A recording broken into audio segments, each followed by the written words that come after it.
Este es un mensaje del pastor John MacArthur, traducido y predicado en español para el mundo de habla hispana.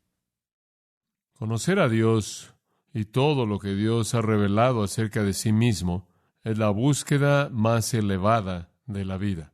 Proverbios 9:10 dice: el temor de Jehová es el principio de la sabiduría, y el conocimiento del santo es entendimiento. Un hombre nunca ni siquiera comienza a ser sabio hasta que él conoce a Dios, y un hombre nunca adquiere entendimiento alguno hasta que él tiene el conocimiento del santo. Conocer a Dios es la búsqueda más elevada de la vida de un hombre. En Juan capítulo 17 y en el versículo 3, nuestro Señor, en su oración sumo sacerdotal, hizo la afirmación de que Él había venido a dar vida eterna, y que la vida eterna era conocerte a ti, el único Dios verdadero. Conocer a Dios es la meta más elevada de la vida de un hombre. Para eso Jesús vino al mundo, para que pudiéramos conocer a Dios. Ese es un sinónimo para vida eterna. La gente con frecuencia pregunta qué es la vida eterna. Es simplemente conocer a Dios, conocerlo de manera íntima, participar de su naturaleza misma y vida. El hombre más sabio que jamás vivió recibió buenas instrucciones de un hombre que dio evidencia algunas veces de no ser muy sabio, y ese fue David dándole instrucción a Salomón. Algunas veces lo que David dijo fue muy sabio. En 1 de Crónicas, capítulo 28, versículo 9, David le dijo a su hijo: y tú, Salomón, hijo mío, conoce al Dios de tu padre, y sírvelo con un corazón perfecto y con una mente dispuesta. Buen consejo. Salomón, conoce a Dios. Y cuando tú lo conozcas, sírvelo con disposición, con un corazón perfecto, porque Jehová escudriña el corazón y entiende todos los pensamientos. Si lo buscas, Él será encontrado por ti, pero si lo dejas, Él te desechará para siempre. Pedro dijo: antes bien creced en la gracia y el conocimiento de nuestro Señor y Salvador Jesucristo. En 2 de Tesalonicenses 1:8 dice que el Señor vendrá en llama de fuego, tomando venganza en contra de aquellos que no conocen a Dios. Conocer a Dios, como puede ver, es la médula de la existencia. Conocer a Dios es la búsqueda más elevada de la vida. Conocer a Dios es todo, y después conocer todo lo que es revelado acerca de Él en las páginas de este libro. No solo conocer a Dios es la búsqueda más elevada del hombre, sino que conocer a Dios es el propósito más elevado de Dios. No solo Él quiere que lo conozcamos a Él, sino que Él coopera desde su lado. Dios desea que lo conozcamos. La Biblia es tan explícita acerca de esto. En Oseas capítulo 6, en otro contexto, en donde Dios mediante el profeta está reprendiendo a Israel por su hipocresía, siguieron con el sistema sacrificial con corazones que estaban totalmente alejados de Dios, y Él dice esto en Oseas 6:6: deseo misericordia y no sacrificio, y el conocimiento de Dios más que holocaustos. Más que cualquier otra cosa externa, Dios desea que lo conozcamos. Los hombres deben conocer a Dios, y Dios desea que los hombres lo conozcan a Él. Esto es el significado de la vida. En esto consiste la vida. Esta es nuestra búsqueda más elevada y el propósito más elevado para nosotros. Estaba tratando de pensar en una manera de ilustrarle de manera vívida a usted cuán importante es para Dios que lo conozcamos. Y me vino a la mente que el profeta Ezequiel busca revelar la gloria de Dios. En el primer capítulo de Ezequiel encontramos la visión de Dios. Y usted podría verlo por tan solo un minuto. Ezequiel capítulo 1 comienza con Dios. Dice: aconteció en el año 30, en el mes cuarto, a los 5 días del mes, que estando yo en medio de los cautivos junto al río Quebar, los cielos se abrieron y vi visiones de Dios. Ezequiel comienza su profecía al hablar de esta visión de Dios que él vio. Después, cuando usted va al final del libro de Ezequiel, usted no necesita pasar ahí. Simplemente dice en el 48:35, la última afirmación del libro: Jehová está ahí. Comienza con la visión de Dios de Ezequiel y termina con el Dios eterno reinando en su trono eterno, en su reino eterno. Ezequiel presenta a Dios en el 1:1 y cierra con Dios en el 48:35. Y ¿sabe una cosa? Todo en medio de estos dos puntos es un énfasis en la persona de Dios. Bueno, conforme vi esos dos extremos del libro de Ezequiel, pensé, me pregunto qué hay en medio que Ezequiel realmente sigue amartillando. Y entonces simplemente hice un estudio breve de Ezequiel y descubrí algo muy importante acerca de lo que Dios quiere que usted y yo sepamos. Veamos el capítulo 6 juntos. Ahora quiero que me siga. Ezequiel capítulo 6, versículo 7. Y voy a leer una afirmación de estos versículos, y usted lo hallará algunas veces al principio de un versículo, algunas veces a la mitad y algunas veces al final. Y simplemente lo voy a leer, versículo 7. Y sabréis que yo soy Jehová, versículo 10. Y sabrán que yo soy Jehová, versículo 13. Entonces sabrán que yo soy Jehová. Capítulo 7, versículo 4. Al final del versículo, sabréis que yo soy Jehová, versículo 9. Sabréis que yo soy Jehová.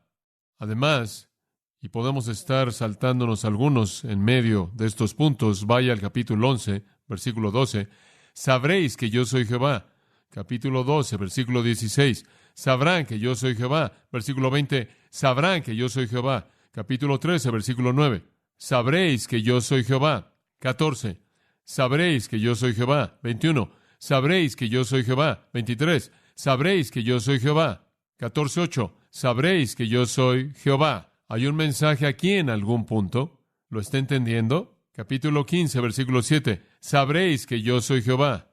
Avanzando al capítulo 20, versículo 12. Para que sepan que yo soy Jehová. Versículo 20. Para que sepan que yo soy Jehová vuestro Dios. 26. Para que sepan que yo soy Jehová. 38. Sabréis que yo soy Jehová. 42. Sabréis que yo soy Jehová. 44. Sabréis que yo soy Jehová. Ahora eso nos lleva a lo largo del 21 hasta el 22:16. Sabréis que yo soy Jehová. 24:24. Sabréis que yo soy Jehová Dios. 24:27. Sabrán que yo soy Jehová. Bueno, no voy a seguir, pero sigue y sigue y sigue y sigue hasta el fin del libro. Ni siquiera me molesté por contar cuántas veces, pero simplemente al ver el capítulo 39, lo veo 2 veces, una vez en el capítulo 38, y simplemente sigue y sigue hasta que llega al capítulo 40, y después Dios aparece en su gran reino milenario glorioso. Simplemente es una profecía entera dirigida simplemente para que usted sepa que yo soy Jehová. Ahora, ¿qué es entonces lo que Dios está tratando de decirnos? Él quiere que lo conozcamos. Este es el deseo de Dios para el hombre. Dios nos está escondiendo. Dios no es una especie de conejo de Pascua cósmico que está ahí escondido en un arbusto y está corriendo y Él está diciendo, está más caliente, se están acercando. Dios no está tratando de cubrirse a sí mismo. Él se ha descubierto a sí mismo y Él quiere que lo conozcamos, y ese es el propósito más elevado de la vida de un hombre. ¿Cómo es que lo podemos conocer? ¿Cómo podemos conocer a Dios? Bueno, como usted sabe, el profeta dijo, si me buscáis con todo mi corazón, ciertamente me hallaréis. ¿No es cierto?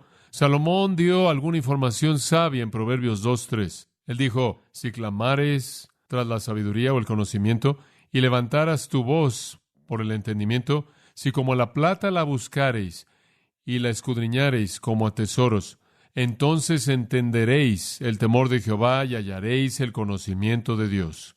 Salomón dijo, realmente solo hay una manera de conocer a Dios y conocer todo lo que se ha revelado acerca de Dios, y eso consiste en hacer de eso la búsqueda de tu vida. Si usted está buscando dinero, si está buscando éxito, si está buscando algo más, usted realmente no va a descubrir todo lo que hay por conocer acerca de Dios. Pero, él dice, hijo mío, si buscas a Dios como la plata y escudriñas y buscas a Dios como si buscaras un tesoro escondido, hallarás el conocimiento de Él. Dios quiere que lo conozcamos. Dios quiere que lo busquemos. Y esa es la razón por la que estamos haciendo este estudio pequeño, para que lo conozcamos mejor, para que yo le ayude a usted a conocerlo a Él mejor. Ahora entremos a nuestro bosquejo. Ya respondimos a las primeras 2 preguntas. ¿Es Él y quién es? Y estamos trabajando en la pregunta número 3. ¿Cómo es Él? ¿Cómo es Dios? Ahora dijimos que Dios es definido para nosotros en la Biblia en términos de ciertos atributos o características. Y la definición de un atributo es esta.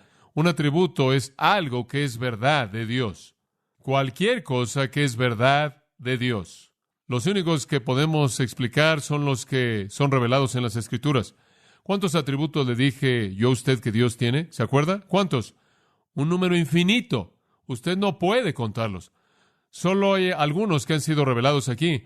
Y de todos los que han sido revelados aquí, únicamente estamos seleccionando unos cuantos para entender mejor a Dios. Ahora, ¿qué es lo que ya hemos estudiado? Número 1, estudiamos que Dios era inmutable. Esto significa que Él no cambia y Él no puede cambiar. Dios nunca cambia. El segundo que estudiamos, Dios es omnipresente. Eso significa que Él está en todo lugar al mismo tiempo con conciencia total. El tercero que estudiamos, el último día del Señor, Dios es omnipotente. Eso significa que Él es todopoderoso. Él puede hacer lo que quiera con la misma facilidad con la que puede hacer cualquier otra cosa, y Él puede hacer lo que Él quiere hacer. Dios es incambiable, está en todo lugar, en todo momento, y es todopoderoso. Ahora, hoy quiero compartir con usted otros dos atributos acerca de la persona de Dios. El cuarto, Él es omnisciente. Eso simplemente significa que Él conoce todo. Dios conoce todo. Todo. En el Salmo 147:5, la Biblia dice, su entendimiento es infinito. Eso significa sin límites. Su entendimiento es infinito. Él no solo conoce lo que se puede conocer, Él conoce lo que no se puede conocer. 1 Timoteo 1:17 lo llama el único y sabio Dios. Judas 25 lo llama el único y sabio Dios. Romanos 16:27, Pablo lo llamó Dios el único sabio. Él no solo es sabio, Él no solo conoce todo, sino que Él es el único que conoce todo lo que Él conoce. Ahora, los ángeles conocen mucho, pero no conocen lo que Dios conoce. Y usted y yo conocemos algunas cosas, pero nadie conoce tanto como Dios. Sabiduría sin paralelos, infinita, y entendimiento y conocimiento. ¿Sabía usted que Dios nunca aprendió nada? Cuando usted ora, usted no dice, ahora Dios, quiero informarte acerca de mi suegra que está enferma. Oh, voy a escribir eso. No. No, usted no le dio a Él alguna información que Él necesitara. Él necesitaba saber que usted le preocupaba, y Él escoge operar a través de sus oraciones. Pero no hay sorpresas para Dios. Él nunca aprendió nada. ¿Quién le enseñaría? Isaías 40:13. ¿Quién ha enseñado al Espíritu de Jehová? ¿O le ha aconsejado y le ha enseñado? ¿Quién le enseñó a Dios? Claro que nadie. Romanos 11:34, Pablo dice, porque ¿quién ha conocido la mente del Señor o quién ha sido su consejero? Nadie. ¿Quién le enseñó a Dios? Nadie. Dios conoce todo. Ahora, cuando usted se detiene a pensar en esto, aquí estamos sentados, y la mayoría de nosotros conocemos y amamos al Señor Jesucristo, la mayoría de nosotros conocemos a Dios. ¿Alguna vez se ha detenido a darse cuenta de que el hecho más sorprendente de la omnisciencia de Dios es que Él nos conoce y todavía estamos aquí? Sí, eso es sorprendente. Dios conoce todo y aún así nos ama. Increíble. Cuando usted considera el atributo que voy a mencionar en un minuto, su santidad, Dios desprecia el pecado. Dios conoce todo y después trata de entender cómo es que usted entró a su presencia. Después va a terminar con otro atributo, amor. Dios conoce todo y aún así nos redime. Dice usted, ¿por qué? Isaías 48 nos explica todo a nosotros. Isaías 48:8. Él dice, sí, no oísteis, no me escucharon, no supieron. Desde ese tiempo vuestro oído no fue abierto, nunca me escucharon. Desde el principio mismo, cuando yo hice al hombre, ellos nunca escucharon. Porque yo sabía que tú te conducirías de manera muy impía y fuiste llamado un transgresor desde el vientre. Dios dice, yo supe que fuiste un pecador desde el vientre mismo. Usted habla de cuándo es que una persona se convierte en una persona a los ojos de Dios. Es bastante claro en la Biblia, ya en el vientre. Por causa de mi nombre, contendré mi enojo, y para mi alabanza me refrenaré por ti. No te cortaré aquí, te he refinado, pero no con plata. Te he escogido en el horno de la aflicción. Por mi causa, inclusive por mi causa lo haré. Dios ve hacia abajo y conoce todo. Sabía que estabas putrefacto, echado a perder desde el principio. Sabía que eres un transgresor desde el vientre y odio el pecado, pero te salvé de cualquier manera. ¿Por qué? No tanto por causa de ti, sino porque quise desplegarle al mundo otro de mis atributos. Y ese es el atributo del amor, y a los ángeles otro, el atributo de la sabiduría, por mi causa. La maravilla de maravillas para mí es que Dios conoce todo y aún así me ama. Nada está escondido de Dios. ¿Sabe usted que todo acerca de su cuerpo lo conoce Dios y los cabellos de su cabeza están contados? Para algunos de ustedes eso no es difícil. Todo acerca de usted Dios lo conoce. Dice usted, ¿por qué es que Dios se molestaría por contar su cabello? Él no tendrá que contarlo. Él lo conoce de manera intrínseca. Dios no está haciendo eso simplemente para probar un punto, ahí llevando un libro de registro de cabello. Todo lo que es, Él lo conoce. Y no tiene que aprenderlo o descubrirlo. Él conoce su cuerpo. Pero ¿quiere saber algo? Él conoce más allá de su cuerpo. Su cuerpo es transparente para Dios. En Apocalipsis 2:23, Él dice, yo soy el que escudriña la mente y el corazón. Su cuerpo no cubre nada. Él ve su corazón y su mente también como ve lo de afuera de usted. Las nubes, la oscuridad, la noche, no son diferentes para Él. La noche no es cortina alguna para Dios. En el Salmo 139:12 dice, la oscuridad no esconde de ti. Supongo que el hombre amó más las tinieblas que la luz porque sus obras fueron malas. Tiene que ver algo con el hecho de que la mayor parte del pecado, la mayoría del pecado, se conduce en lugares que están apenas con luz, pero ciertamente eso está en la luz brillante de la omnisciencia de Dios. La noche no esconde nada de Dios. El hablar en voz baja no hace que Dios no oiga nada. Salmo 139:4 dice: porque no está aún la palabra en mi boca, y aquí, oh Jehová, tú la sabes toda. Dios oye sus murmullos como si estuvieran a todo volumen. Dice usted, ¿qué hay acerca de mis pensamientos? Escuche, su mente no podrá concebir el pensamiento más sutil afuera del conocimiento de Dios. Isaías 66:18, yo conozco sus pensamientos. Jesús en Juan capítulo 2 dio evidencia de que Él era Dios cuando Él dijo que nadie necesitaba decirle nada de lo que estaba en el corazón del hombre. Él sabía lo que estaba en el hombre. Cuando Jesús confrontó a Nicodemo, Nicodemo hizo una pregunta con su boca, otra en su mente, y Jesús respondió la que estaba en su mente, que él nunca preguntó con sus labios. No hay un lugar secreto en su casa, o un lugar secreto en el mundo al que usted puede acudir, que lo esconda usted de Dios. Mismo capítulo, Isaías 66, mismo versículo, conozco sus obras. Él sabe. Y escúcheme, todo lo que Él conoce es correcto, porque según Deuteronomio 32:4, Él es llamado un Dios de verdad. Es imposible que Él mienta. Él nunca ha cometido un error. Él no puede errar. Él conoce todo. Y Él conoce todo de manera correcta y veraz. Todo. Dice usted, bueno, pero ¿qué tal si estoy dependiendo de Oseas 13:12? Hombre, he hecho este versículo mi vida. Dice, la iniquidad de Efraín está ligada. Su pecado está escondido. Estoy dependiendo de ese. Estoy esperando que haya unas cuantas cosas que Él no conoce. Lo siento. Dice usted, bueno, ¿qué significa ese versículo? Yo sé que la gente dice, esto significa que Dios no conoce todo el pecado. Dios conoce todo. La Biblia presenta eso de manera clara. En todo lugar que usted lea acerca de la persona de Dios, es obvio que Él conoce todo. Dice usted, bueno, ¿qué significa ese versículo? Bueno, ciertamente no es una contradicción. Significa esto. La iniquidad de Efraín está ligada. Su pecado está escondido. Esto es, por el momento su pecado está colocado a un lado para un día futuro de juicio. Es un plan en el que Dios aparta algo. Peca ahora, paga después. Es correcto. ¿Sabe una cosa? Usted lo ve, algunas veces las personas piadosas parecen estar más bajo estrés que los impíos, ¿verdad? Porque es que algunas veces los impíos prosperan. No siempre prosperarán. Quizás como Efraín, su pecado por el momento está escondido. Está apartado para el día del juicio que vendrá en el futuro. Ese es el significado de Romanos capítulo 2, versículos 5 y 6, donde Pablo dice, pero por tu corazón endurecido, impenitente, atesoras para ti mismo ira para el día de la ira. En otras palabras, estás pecando y estás amontonando un montón de pecado para un día futuro, para la revelación del justo juicio de Dios, quien dará a todo hombre según sus obras.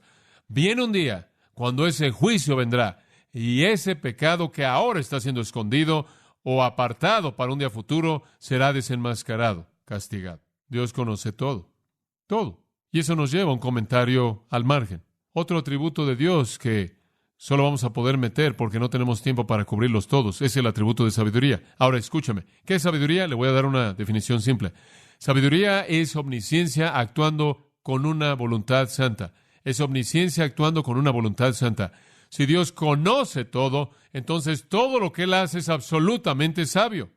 Si Él conoce el fin desde el principio, entonces Él conoce todo paso en medio de estos dos puntos. Si Dios sabe que esto es lo que usted es y esto es lo que usted será, usted quizás no entienda lo que está pasando en medio de estos dos puntos, pero Él sí, y todo es correcto. Si Él tiene conocimiento perfecto, Él tiene sabiduría perfecta. Omnisciencia práctica. Él conoce todo, todo. ¿Sabe una cosa? Usted puede conseguir muchas ilustraciones de la sabiduría de Dios. Usted puede ver la creación, todo desde el macrocosmos del universo hasta el microcosmos de los detalles de la vida, y usted puede ver sabiduría. Es absolutamente increíble cuán sabio Dios es. Sorprendente su sabiduría. ¿Puede usted imaginar cómo Dios coloca y constituye un universo entero, las partes componentes del cual van más allá de la capacidad de los números, y que todo opera en armonía con lo demás para producir exactamente lo que Dios quiere? Increíble. Y todo resultado a lo largo del proceso está cumpliendo perfectamente su sabiduría. La creación de Dios es un monumento a su sabiduría. Salmo 104:24 dice, oh Jehová, cuán innumerables son tus obras, en sabiduría las has hecho todas. La sabiduría de Dios, vemos cómo todo opera junto, según Efesios 1:11, según el consejo de su voluntad. Y después usted tiene que estar de acuerdo con que la redención es un acto de sabiduría. Dios tomó a los que no eran poderosos y no eran nobles y no eran inteligentes y los hizo su pueblo, y confundió a los poderosos y confundió a los sabios y confundió a los nobles del mundo. Estudiamos eso en 1 Corintios 1. Y después Dios toma a la iglesia, según Efesios 3:10, la despliega delante de los ángeles para que los ángeles puedan ver cuán sabio es Él. La sabiduría de Dios, amigos míos, es vista en la redención de aquellos de nosotros que somos su iglesia. Dios es sabio, Dios conoce todo. ¿Cuáles son las lecciones prácticas de esto? Permítame dárselas. ¿Qué es lo práctico para un cristiano en primer lugar? ¿Qué hace esto para mí, saber que Dios es sabio y conoce todo? Número 1, es un gran consuelo para mí saber que Él conoce todo. Dice usted, ¿por qué? Bueno, en primer lugar, es bueno saber que Él me conoce. Él tendría que conocer todo para conocerme a mí. No soy tan importante en el universo. ¿Alguna vez se ha preguntado, bueno, me pregunto si Él sabe que estoy aquí? Me imagino que hay algunas personas que simplemente están ahí en el mundo y no son muy famosos ni nada, y de vez en cuando dicen, me pregunto si realmente sabe que existo. No hago mucho ruido ni nada. ¿Sabe una cosa? Hubieron algunas personas así en el tiempo de Malaquías. Dios realmente estaba exhalando juicio en contra del pueblo, y Malaquías era el profeta que estaba predicando contra ellos, y hubo un grupo de personas insignificantes que se reunieron y estaban tambaleando y estaban diciendo, ¿sabes una cosa? Podríamos terminar ahogados en este juicio. Dios podría olvidarse y podría comenzar a destrozar a todo el mundo. Me pregunto si nos recuerda. Y en Malaquías 3:16 dice, entonces los que temieron a Jehová hablaron con frecuencia uno a otro. Estaban hablando mucho. Hombre, ¿sabes una cosa? Esto está empeorando. Me pregunto si Dios sabe que estamos aquí. Y Jehová oyó, y el libro de la memoria fue escrito delante de él para aquellos que temieron a Jehová y pensaron en su nombre. Y serán míos, dijo Jehová, en el día cuando yo haga mis joyas, y los libraré como un hombre libra a su propio hijo que lo sirve. Dios tiene un libro, amigos míos, y a Él no se le olvida quién pertenece a ese libro. ¿No es bueno saber eso? Me da gusto que Él conoce todo. Él conoce a John MacArthur y Él sabe que yo conozco a Jesucristo, y entonces Él sabe que yo pertenezco al libro. De hecho, Él lo supo hace tanto tiempo atrás que me escribió antes de que el mundo comenzara. Es un consuelo para mí saber que Dios conoce todo. Saber que no hay nada absolutamente fuera del conocimiento de Dios. Él me conoce a mí y Él sabe que yo le pertenezco a Él. Eso es un consuelo. En el Salmo 56, versículo 8, me encanta esto. Tú contaste mis salidas, tú colocaste mis lágrimas en tu botella o en tu redoma. Podrá ser una afirmación en lugar de una pregunta.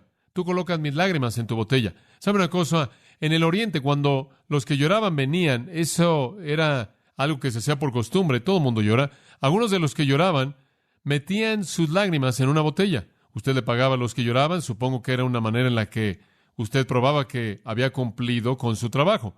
Y entregaba una botella de lágrimas y recibía su dinero. Pero tenían gente que venía y lloraba. Y se aseguraban de que sus lágrimas cayeran en una botella y las dejaban ahí como una pequeña muestra. David dice que Dios hace que las lágrimas de David caigan en la botella de Dios. Dios se acuerda de mis lágrimas. Dios no solo me conoce a mí, sino que Él conoce mis lágrimas. ¿Es bueno saber eso? ¿Es algo confortante para usted que Dios conoce toda prueba que usted jamás enfrenta? ¿Que Dios mete sus lágrimas en su botella? Él debe tener una botella muy grande. Quizás Él simplemente llena el océano con ellas y esa es la razón por la que está salado, no lo sé. Dios mete las lágrimas de usted en su botella. Eso significa para mí que Dios se preocupa por mí. Me da gusto saber eso. En Mateo capítulo 6, Dios no solo conoce mis ansiedades y mi dolor, no solo conoce quién soy yo, sino que Él conoce todas mis necesidades. En Mateo 6:25, no os afanéis por vuestra vida, qué comeréis o qué beberéis o qué vestiréis. ¿No es la vida más que el alimento y el cuerpo más que el vestido? Mirad las aves del cielo, no siembran, ni cosechan, ni recogen, pero vuestro Padre Celestial las alimenta. ¿No valéis vosotros más que ellas? ¿Son mejor ustedes que las aves? ¿Y quién de vosotros, por mucho que se afane, podrá añadir a su estatura un cubo? No tiene sentido preocuparse. Usted no puede ayudarse con eso de cualquier manera. ¿Y por qué os afanáis por el vestido? Mirad los lirios del campo, cómo crecen. No trabajan ni hilan. Pero yo os digo que ni Salomón en toda su gloria se vistió como uno de ellos. Y si Dios viste la hierba del campo, que es hoy y mañana es arrojada al horno, ¿no os vestirá mucho más a vosotros, hombres de poca fe? No os afanéis diciendo, ¿qué comeremos o qué beberemos o qué vestiremos? Porque los gentiles buscan todas estas cosas, pero vuestro Padre Celestial sabe que tenéis necesidad de estas cosas. Mas buscad primeramente el reino de Dios y su justicia, y ¿qué? Y todas estas cosas os serán añadidas. Mi Padre me conoce y mi nombre está en su libro. Mi Padre conoce mis lágrimas y mi Padre conoce mis necesidades y Él las cubre todas. Yo soy mejor que un ave. Yo soy más importante que un lirio. Los lirios son bonitos, las aves están bien. Y yo soy mejor que la hierba que está aquí hoy y ya no está mañana, porque Dios cuida de mí. Es un consuelo saber que Dios conoce todo. Él me conoce mis ansiedades, mis pruebas, mis lágrimas, mis necesidades. Y escuche, en medio de todo eso, Él nunca, jamás comete un error, jamás. Escúchame, si Dios tiene una cantidad infinita de atributos y un conocimiento infinito, y usted no entiende algo, no diga que Dios cometió un error, simplemente reconozca que usted no conoce mucho. No lo atribuya a la torpeza de Dios, atribúyala a la suya. Dios no comete errores. Además, para el cristiano, la omnisciencia significa consuelo. En segundo lugar, creo que significa confianza. Hombre, solía pensar en la doctrina de la omnisciencia como todo menos confianza. Cuando yo era un niño pequeño, mis padres solían decir, quizás no sepamos lo que haces, pero Dios sí. Él ve todo. ¿Se acuerda de esa belleza? Solía escuchar eso. Él sabe. Y sabe una cosa, yo solía pensar que la doctrina de la omnisciencia realmente era un problema. Hombre, ¿qué problema? Después estudié Juan 21 y crecí un poco y me acordé de Pedro ahí. Y Pedro estuvo tratando de convencer al Señor de que lo amaba. ¿Se acuerda de eso? Señor, te digo, te amo. Y el Señor le siguió preguntando y preguntando. Finalmente él dice, Señor, mira, tú todo lo sabes, tú sabes que te amo. ¿A qué apeló? ¿A qué doctrina de Dios? ¿A qué atributo? Omnisciencia. La omnisciencia es algo maravilloso. No es tanto que Dios lo ve a usted y lo espía. Eso es solo la mitad. ¿Sabe usted que si no fuera por la omnisciencia hay algunos días en las que Dios ni siquiera sabría que usted lo ama porque no es tan obvio? Y si Él no conociera todo, Él ni siquiera sabría que usted se preocupa por Él. Supongo que en mi vida hay muchos días cuando yo no me distingo de alguien del mundo. ¿Estaría usted de acuerdo con eso para su vida? ¿Cómo es que Él sabe que yo me preocupo? Él tiene que conocer mucho. Él tiene que conocerlo todo. Él tiene que conocer mi corazón. Oh, eso me da confianza de que aun cuando fallo, mi amor todavía está seguro porque Él conoce mi corazón. Un tercer pensamiento, y ya hice referencia a este, es corrección. Escuche esto. Si usted supiera que Dios no conociera todo, ¿qué haría usted que no hace ahora? Piensa en esa. Ese es un verdadero ganador. Si usted supiera que Dios no conoce todo y que Él nunca se enteraría, ¿qué haría usted? Oh, mi papel no es lo suficientemente largo para escribirlo todo. Y entonces digo que el tercer resultado bueno, práctico de la doctrina de la omnisciencia es corrección. Dios es un maestro quien nunca deja el salón. Sin embargo, siempre es con amor, ¿no es cierto? Él conoce todo. Si usted supiera, y piensa en esto, si usted quiere saber realmente en dónde tiene dolor, si usted quiere conocer sus pecados, si usted quiere saber en dónde está el nivel más bajo, más putrefacto, simplemente imagínese, ¿qué haría usted si usted supiera que Él nunca sabría?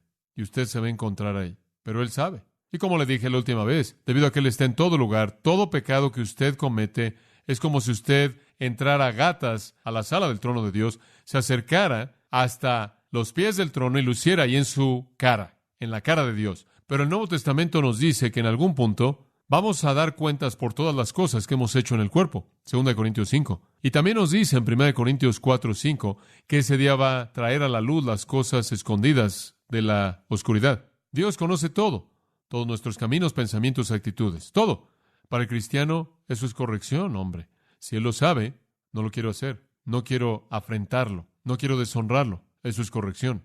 Y después la confianza que tengo en saber que Él conoce mi corazón y el consuelo que tengo en saber que Él sabe que soy de Él. Él conoce mis lágrimas, Él conoce mis necesidades. Él nunca comete un error. ¿Qué hay acerca del no cristiano? ¿Qué significa la doctrina de la omnisciencia para usted? Usted está aquí, usted no conoce a Dios, usted no conoce a Cristo, usted en cierta manera está viendo desde afuera, usted en cierta manera nos está evaluando. ¿Qué significa esto para usted? Número 1, permítame decir esto. Debería revelarle a usted la torpeza de la hipocresía. Si usted piensa que usted puede jugar un juego y salirse con la suya, usted está equivocado. Dios conoce todo. No piense ni por un minuto que Dios es engañado por usted. No es así. Él no es engañado. Su hipocresía es desenmascarada de manera total cuando Jesús en el Sermón del Monte confrontó a Israel. Él simplemente los desnudó, ¿no es cierto? Él simplemente les arrancó las marcas. Hipócritas. Y estaban buscando un lugar en donde esconderse, créame, para cuando terminó con ellos. Escuche Eclesiastés, una palabra de sabiduría de Eclesiastés 12:14. Dice esto: porque Dios traerá toda obra a juicio, con toda cosa secreta, sea buena o mala. Escuche, Dios no es engañado por la rutina de usted. Dios no ve su máscara y dice, oh, Dios no es como el hombre. El hombre mira lo que está delante de sus ojos, pero Dios ve ¿qué? El corazón. Él lo ve usted de manera clara. Escuche, amigo mío, si usted no conoce a Cristo, más vale que usted reconozca desde el principio que usted no conoce a Dios, y sea cual sea el juego que esté jugando para tratar de aparecer como alguien bueno delante de Dios, no sirve. La torpeza de la hipocresía. Si Dios conoce todo, Él conoce mucho más de lo que usted cree que Él conoce.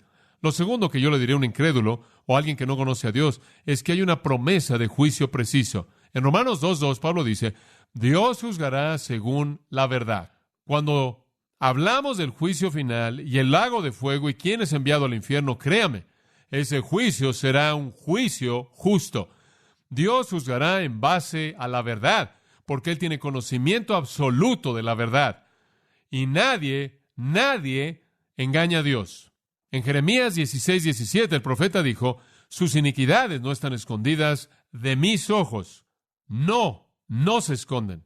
En 1 Samuel 16:7, el hombre mira lo que está delante de sus ojos, pero Dios ve el corazón. El juicio será conforme a la verdad. Y no hay manera de esconderlo de Dios. Él sabe si usted es un pecador. Él sabe si usted no es perdonado. Él sabe si su iglesianismo fue el único que tuvo. Él sabe si sus buenas obras fueron lo único en lo que usted dependió. Él sabe si su nombre está en el libro. Él sabe si usted se ha arrepentido y ha venido a Cristo. Él lo sabe. Él lo sabe todo. Y sus juegos no lo engañan a Él, ni los míos. Otra cosa que yo le diría a un incrédulo es esta. Saber que Dios sabe todo debería señalarle a usted la insensatez de la sabiduría humana. Dios lo sabe todo. Entonces, si realmente quiere ser sabio, debería usted conocer el conocimiento de Él. Como Salomón le dijo a su hijo, busca el conocimiento, busca el conocimiento. Él lo dice una y otra vez, particularmente el capítulo 8, simplemente lo repite desde el versículo 1 hasta el versículo 36. Adquiere conocimiento, adquiere conocimiento. Y el conocimiento es el conocimiento de Dios. Un hombre necio busca el conocimiento del mundo. 1 Corintios 1:19, destruiré el conocimiento del mundo, destruiré a los sabios, dice él. La sabiduría de los sabios llegará a nada. Entonces, al incrédulo yo le diría, hay necedad en la hipocresía, Dios lo va a juzgar a usted según la verdad. No confíe en la sabiduría humana. Dios lo sabe todo. Eso es un consuelo para nosotros y debería ser una advertencia fuerte para otros. Dios es incambiable, Dios está en todo lugar, Dios es todopoderoso, Dios lo conoce todo. Finalmente, quiero hablarle en quinto lugar acerca de la santidad de Dios. La santidad de Dios. Dios es santo. Yo creo que este es el atributo más significativo de todos sus atributos. Esto para mí es la joya resplandeciente que está en la corona real de su cabeza. Este es el definitivo. Dios es santo. Cuando los ángeles cantaron, no dijeron, eterno, eterno, eterno. No dijeron, fiel, fiel, fiel. No dijeron, sabio, sabio, sabio. Poderoso, poderoso, poderoso. ¿Qué dijeron? Santo, santo, santo. Señor Dios Todopoderoso. Esta es la corona de todo lo que Él es. Él es santo. Éxodo 15:11. ¿Quién es como tú? Dice, glorioso en santidad, temeroso en alabanza, haciendo maravillas. ¿Quién es como tú, glorioso en santidad? Nadie. ¿Sabe usted que ese es su nombre? Salmo 111:9 dice, santo y reverenciado es su nombre. Santo es su nombre. Job 6:10 lo llama el santo. Isaías los oyó decir, santo, santo, santo es Jehová de los ejércitos, la tierra está llena de su gloria.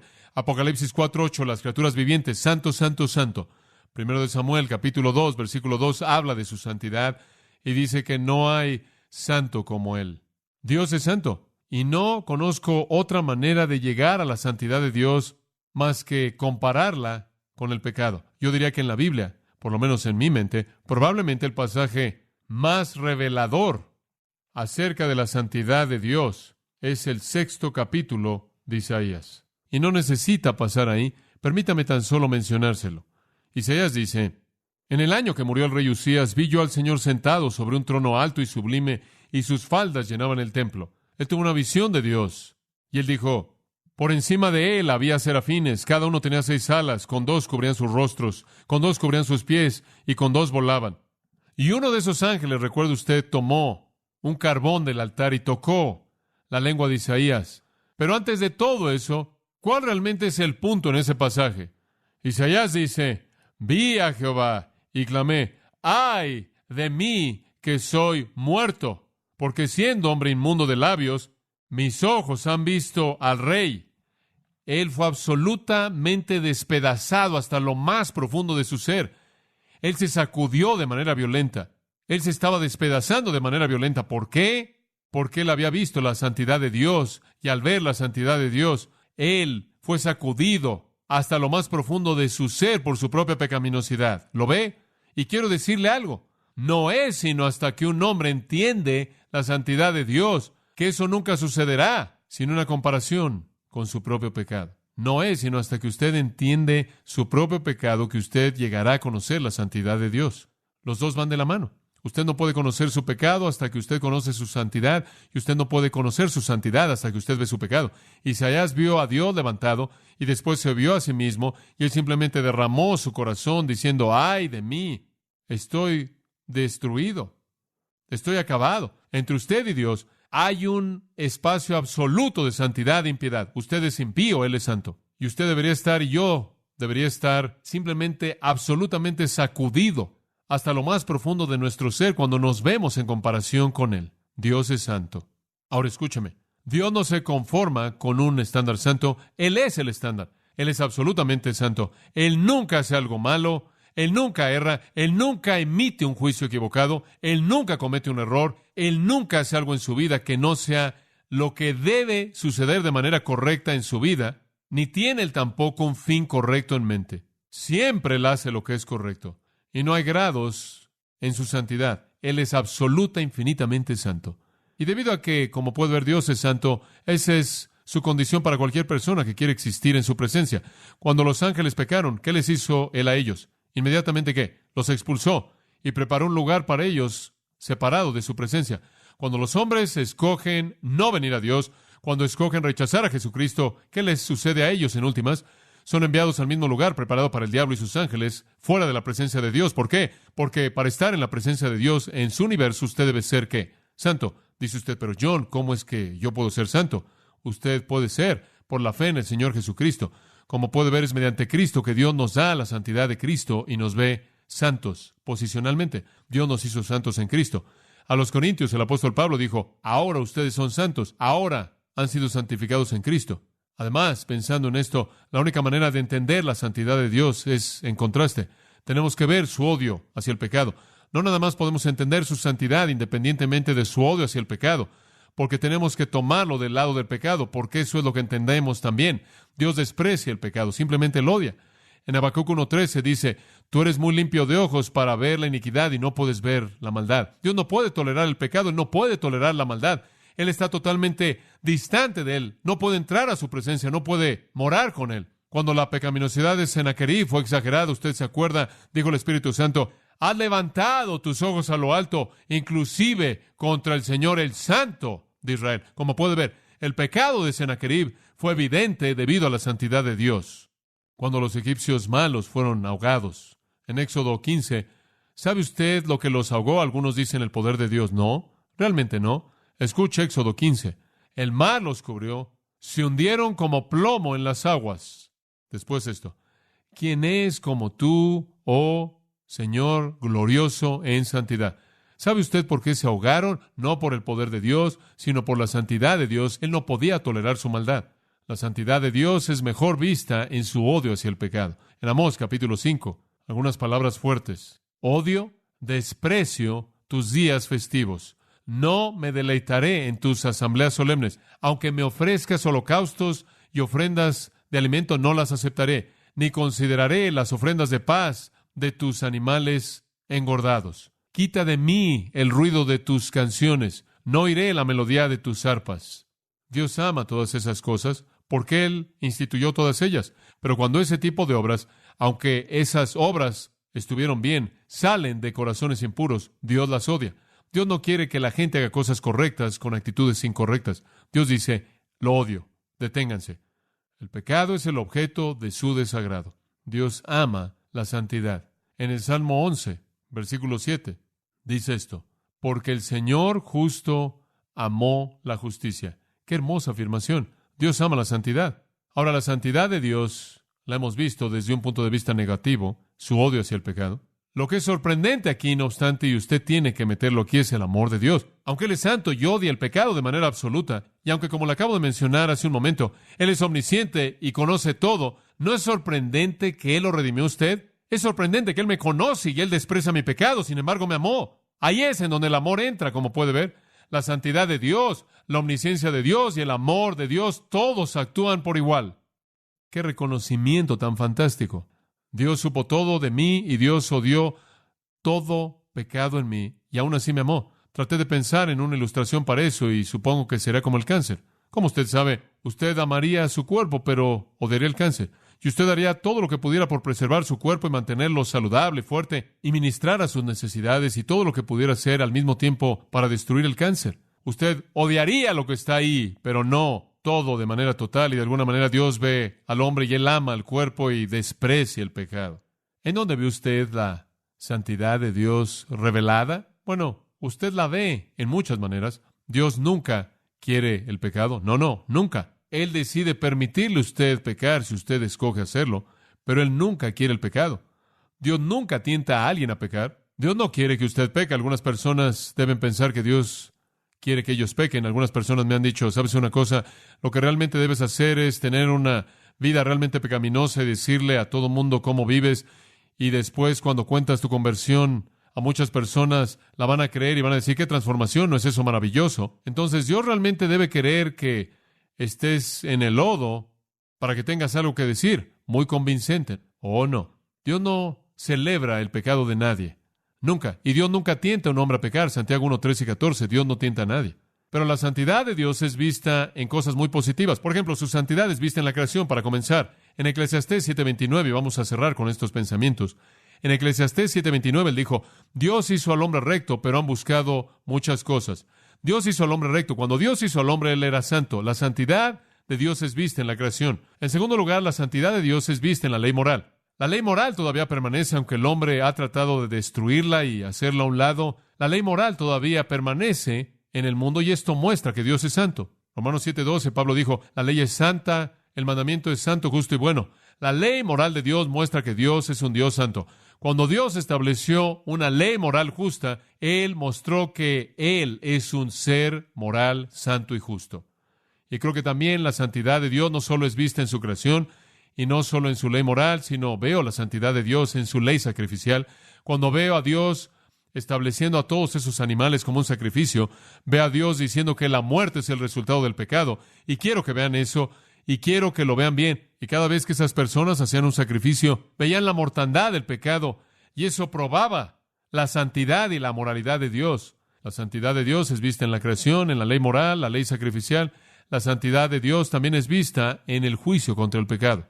En el juicio contra el pecado. Cuando usted estudia la Biblia y usted ve, por ejemplo, en 2 de Tesalonicenses, capítulo 1, a Jesús viniendo en llama de fuego y vengándose de aquellos que no conocen a Dios ni obedecen el Evangelio. Cuando usted ve en Judas 4 esos impíos que están condenados por sus obras impías, que han hecho de manera impía en contra de Dios, usted ve cómo Dios odia el pecado y su juicio contra el pecado es un reflejo de su santidad. Él debe castigarlo. Y quizás de manera suprema, la santidad de Dios es vista en la cruz. Sí, la santidad de Dios es vista en la cruz. Usted dice, pero ahí es donde todo el pecado estuvo sobre Él. Sí, y esa es la ilustración más grande de su santidad. Escúcheme, Dios fue tan santo que Él pagó el precio absolutamente supremo que era necesario para satisfacer su santidad. En Hebreos, capítulo 9 y versículo 26, lo pasamos por alto, pero es una afirmación sorprendente. Escuche lo que dice. ¿Por qué Él entonces, de otra manera, le hubiera sido necesario padecer muchas veces desde el principio del mundo? En otras palabras, si fue un sistema sacrificial, Cristo tendría que haber muerto una y otra vez. Pero escuche, pero ahora, en la consumación de los siglos, Se presentó una vez para siempre por el sacrificio ¿de quién? De sí mismo. La santidad de Dios fue tan infinita que Él tuvo que pagar el precio supremo de que Él mismo muriera, llevando el pecado, porque el precio tenía que ser pagado, aun si le costaba su propia vida. Eso es santidad. Su santidad es vista en la muerte de Cristo. La santidad de Dios demandó pago, aun si Él mismo tenía que pagarla. Aun si Él mismo tenía que pagarlo. Él es santo. Santo. ¿Cuáles son las lecciones prácticas de la santidad? Para el no cristiano, simplemente esto. La santidad de Dios demanda santidad en tu vida. Y es solo mediante Jesucristo. En Efesios 4 habla de vestirse del nuevo hombre, renovado en santidad. Dios quiere que usted sea santo, y la única manera en la que usted jamás llegará a ser santo es estar en Cristo y tener su justicia dada a usted. Por otro lado, si usted no es cristiano y usted rechaza la santidad de Dios ofrecida a usted en Jesucristo, entonces otro atributo de Dios entra en operación. Y ese atributo es llamado justicia. Si usted rechaza a Dios, entonces recibirá lo que usted merece. Eso es justicia. Y Dios es justo. Y para el impenitente, su santidad demanda justicia. ¿Qué hay acerca del cristiano? ¿Qué significa la santidad para un cristiano? ¿Cuál es la idea práctica de la santidad de Dios en mi vida? Simplemente es afirmada en 1 de Pedro. Y quiero que escuche, capítulo 1, versículo 15. Como aquel que os llamó es santo, sed también vosotros santos en toda vuestra manera de vivir. Porque escrito está, sed santos porque yo soy santo. Si Dios es santo, ¿qué quiere de nosotros? Santidad. Ahora escúchame, Él nos hizo santos posicionalmente. Posicionalmente en Cristo somos santos. Pero Él quiere que nuestras vidas prácticas encajen con nuestra posición. Él quiere que vivamos de manera santa. No solo que seamos santos posicionalmente, sino que vivamos vidas santas, porque cuando somos santos, eso nos distingue del mundo. Eso le hace saber al mundo que hay una diferencia. Esta es la razón por la que en 2 Timoteo 2:19 Él dice, apártese de iniquidad todo aquel que invoque el nombre del Señor. Si usted va a nombrar el nombre, entonces viva la vida. Deje que el mundo sepa que hay una diferencia. Le voy a decir algo más. La santidad en su vida le da a usted confianza delante de Dios. Si usted es un cristiano y está viviendo una vida santa, usted está enfrentando el pecado, usted está haciendo cosas piadosas y cosas santas, usted está viviendo una vida recta, entonces usted va a tener una confianza delante de Dios. Escuche usted esta ilustración hermosa de Job 22, y simplemente se la voy a leer. Escuche. Si os volvéis al Todopoderoso, seréis edificado. Quitarás la iniquidad muy lejos de tus tiendas. Escuche, usted va a regresar a Dios y va a enderezar las cosas. Lo primero que tiene que hacer antes de que regrese ahí es quitar el pecado. Versículo 26, escuche. Entonces te deleitarás en el Todopoderoso y levantarás tu rostro a Dios. Usted no puede ir a Dios y levantar su rostro y deleitarse en Él cuando hay pecado en su vida. ¿Alguna vez ha experimentado eso? ¿Descubrió en su vida lo que yo he descubierto, que cuando hay pecado en mi vida, yo tengo dificultad orando? Job 22 dice, encárgate de tu pecado y podrás levantar tu rostro hacia el rostro de Dios, sin culpabilidad. Escuche, la santidad nos distingue del mundo. La santidad nos da confianza, la santidad nos da paz. No hay paz para el impío, Isaías 57:21 dice. Santidad, Dios quiere que seamos santos, aun si Él tiene que disciplinarnos. Según Hebreos 12:10, Él nos va a disciplinar para hacernos santos. ¿Qué debe hacer un cristiano? Bueno, quizás lo que David hizo en el Salmo 51, asegúrese de orar por un corazón limpio, y después, según Proverbios 13:20, camine con gente limpia. Sed santos como yo soy santo. Oremos. Padre, gracias en esta mañana por tu revelación de ti mismo a nosotros. Encomendamos estas palabras y pensamientos a tu cuidado, que den fruto en nuestras vidas. Confirma en nuestro corazón estas verdades, Padre. Despídenos con tu bendición para traernos de regreso en esta noche, esperando que aprenderemos más acerca del adversario y seremos victoriosos en tu poder. Te alabamos en el nombre de Cristo. Amén. Usted ha escuchado a John MacArthur, maestro bíblico de gracia a vosotros. Para más información y acceso gratuito a todos los mensajes de John, así como una lista de libros incluyendo la Biblia de estudio, visite la página web en gracia.org. Gracia a vosotros y el pastor John MacArthur se reservan toda protección y derecho de autor bajo la ley que esté vigente. La información de derecho de autor está disponible en gracia.org, que incluye instrucciones para limitar la duplicación de este archivo digital. Gracia a Vosotros es una organización sin fines de lucro, dedicada a desarrollar recursos desde las enseñanzas del pastor John MacArthur, las cuales ofrecen la verdad de las Escrituras. Por otra parte, su apoyo en oración y sus donaciones al ministerio nos ayudan a lograr este propósito para equipar a miles de personas de habla hispana. Si desea hacer una donación o ofrenda, puede hacerlo utilizando su tarjeta Visa, Mastercard, Discovery o American Express, ingresando a gracia.org, y si vive en Estados Unidos o Puerto Rico, también puede llamarnos al 1-866-5-GRACIA, esto es, 1-866-547-22